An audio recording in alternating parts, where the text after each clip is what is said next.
Hi, thanks for coming to listen to this talk. My name is Willie Boag, and I'm a grad student at MIT CSAIL. I'm going to be presenting work done with my collaborators, Hassan and Salmia from MIT, and Dr. Wei and Dr. Goehler from Beth Israel Hospital. Please bear with me on this title.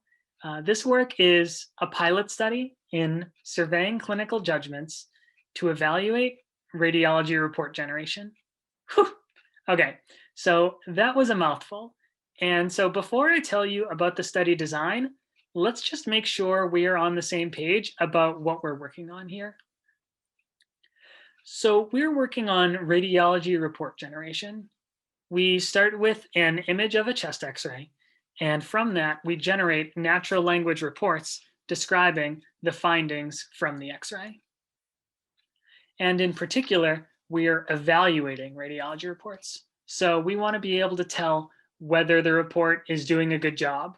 Did the model get it right? Could the report be better? How are we doing there? And we're doing that by surveying clinical judgment. So we're asking radiologists which reports are good and which ones are bad. And this is a pilot study for that with lessons learned and a follow-up study in progress. And what are those lessons learned? So we wanted to share some of our takeaways. Some of these are obvious, but we wanted to share these common wisdoms in the context of this particular case study. That allows for everyone to get on the same page and determine whether they think the given advice does or doesn't apply in the intended context of the work. We found that evaluating generated text is hard. It was really useful to talk to multiple stakeholders to help define the problem and solution. Explanations are a much more complex topic than they are often portrayed, at least in the computer science literature. And finally, maybe as a meta point that underscores all of the above, abstract discussions can sometimes be less insightful than examining quirks and idiosyncrasies of a problem. In this talk, we'll go over some of the context of the problem. Then we'll describe how we interviewed and worked with clinicians to design our experiment. And finally, we'll share some of the results. So as we mentioned earlier, we are working on radiology report generation, and we have prior work which achieved then state-of-the-art quality reports. But based on our prior work experience in image captioning, we had concerns about the effectiveness of those evaluation metrics themselves. So in follow-up 2019 work, we wanted to stress test the evaluation metrics themselves to see how they did when presented with intentionally bad generated text. We had a few baselines, including generating simple trigrams and just using a random report from the training set and calling it generated text for that candidate image. And by quote unquote generating reports using randomly sourced reports from the training set, where these are actually written by humans, but completely irrelevant to the image at hand, we were able to tease apart a few different things and see whether the metrics are actually evaluating the substance of the claims or just being fooled by the templated structure and nature of the report. And finally, so the results from prior work revealed something very interesting and surprising. The trigrams were more clinically correct, but were scoring lower on standard evaluation metrics like Blue and Cider, which have been criticized in the past. And this made us worry whether we, as a field, were doing a good job evaluating the quality of our models by using these scores like Blue and Cider. So we wanted to work with radiologists to better understand how to move forward effectively on this task. So like we said, we want to evaluate the quality of reports, but how does one actually do that? The first idea that we thought was a very straightforward one. We'd show the image and generated reports to the radiologist and ask them 1 to 10 how good of a job that report is doing. However, this approach turned out to be a bit too simplistic. There's a lot of behavioral science research that shows how bad humans are at trying to rate objective scores, especially in a vacuum. So maybe your 4 before lunch might be a 7 after lunch. And things like that make it really hard to build a consistent data set. As an example, in prior work, we found that a popular NLP dataset had some of these kinds of inconsistencies where the same a man is doing X and there is no man doing X pair was sometimes rated very highly by annotators and sometimes very low. And we hoped to avoid that in this study. We brainstormed a few other ways to try to ask radiologists to tell us which reports are good. So we considered a ranking task where hopefully different radiologists, even if they disagree on the absolute quality of different reports, might more reliably agree about which report is better and which report is worse. We also wanted to explore the idea that maybe a report just needs to be conceptually good enough to understand, but then beyond that, there's no extra credit for maybe using nicer grammar. And if that were the more appropriate approach, then we could try the image selection task, where if the report is good enough, then maybe doctors would be able to reliably pick the image out of a lineup. So we put together a one-pager that summarized the problem and included a bunch of open questions that we wanted to discuss with domain experts. We found that this really helped facilitate the discussion as well as help us collect our thoughts about where the design questions that we still hadn't resolved were. So on some of the calls, we even walked through some of these mock-up tasks to get the thoughts of the different annotators and how they were responding to them. And we interviewed 4 radiologists from 3 institutions. And here we summarize some of the results of those discussions. There were some points of consensus. Every radiologist that we talked to agreed that clinical correctness was more important than anything else. There was also agreement on how necessary or not it would be to have certain visualization tools in the annotation framework. On the other hand, some radiologists expressed minority views, which was really interesting to hear. For instance, one doctor suggested we go back to the drawing board altogether because they weren't so sure any of these proposed tasks would really help.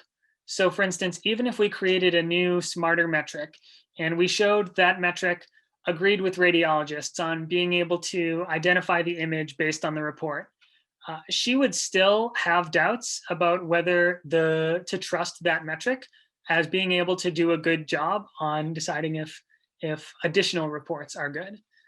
And we also heard some great observations from the discussions, such as one radiologist pointing out that the randomly selected sample images in the demo were very uninteresting. It was things like the heart is normal and the lungs are normal. And a large amount of our demo images looked something like that. And so it wouldn't be very meaningful to just get essentially that same annotation 100 times.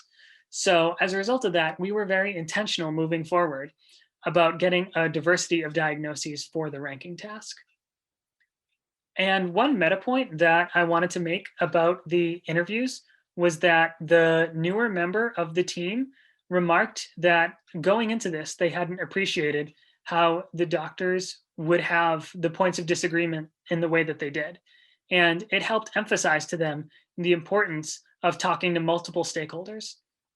And this is one of those things that we hear a lot, and it's obvious in retrospect, but it's worth emphasizing. So of course, different doctors have different opinions based on their different experiences. We always appreciate the nuances of our own areas, but then forget to apply those same nuances elsewhere. So a good rule of thumb is that if computer scientists argue about Bayesian versus frequentist, and some philosophers debate utilitarian versus deontological, then you can be sure that different doctors will have different things that they believe are right or different directions to go in or points of emphasis. So based on the conversations, we went with the ranking task. It felt workable to the radiologists that we spoke to. So there would be, the way that this would work is there would be, for a given image, 4 reports to rank, and they would essentially give us 6 pairwise comparisons for one image, because the top image is better than all of the others. The top, sorry, report is better than all the others, and the bottom report is worse than all the others. And the doctor also wrote an explanation for why they made the choices that they did, and did a self-assessment of their confidence in that decision. So let's jump in to see how the experiments went. Here we see how often each report type was ranked first, second, third, and fourth by the radiologists. We can see pretty strong inter-annotator agreement of 77%. Unsurprisingly, the reference report was selected as the top option overwhelmingly, as it was the only report written by a human for that image itself. All of the other ones were either written by machines or written to describe a different image. One thing that we were not expecting, however, was that the random reports were ranked more favorably than the trigrams, and it's not even close. So to better understand the annotator rationale, we read through the explanations that the radiologists wrote. Across the board, we see that indicators of factual correctness are the top stated reasons, using words like factual and correctness and more or most. And we even did a debrief interview with one of the radiologist annotators to better understand their process, which went something like the following. They would do a first pass where they mentally place each report into either a plausible bucket or a wrong bucket, and then within each bucket sorted the reports further.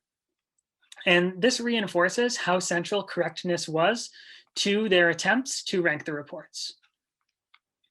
And although we did not create a new evaluation metric yet for this pilot study, we did want to see how existing metrics compared to the clinician's judgments. So we looked across accuracy, precision, recall, and F1 of the CheckSpurt correctness metrics, and the best performance among those came from CheckSpurt accuracy, where the CITER score was used to break ties. All of the metrics had pretty weak agreement with annotators across the board, but just as with the 2019 work, the readability-based scores performed better than the correctness-based CheckSpurt scores.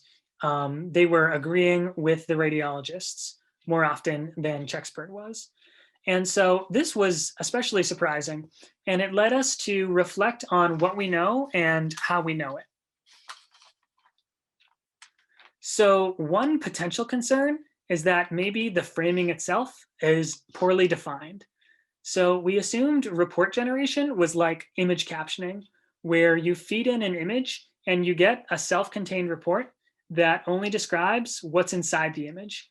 But maybe that's not quite right. Over half of the reports reference previous x-rays, and about an eighth of them refer to the side view in addition to the frontal view. So it's possible that maybe the somewhat surprising results could potentially be coming from the task just not being solvable.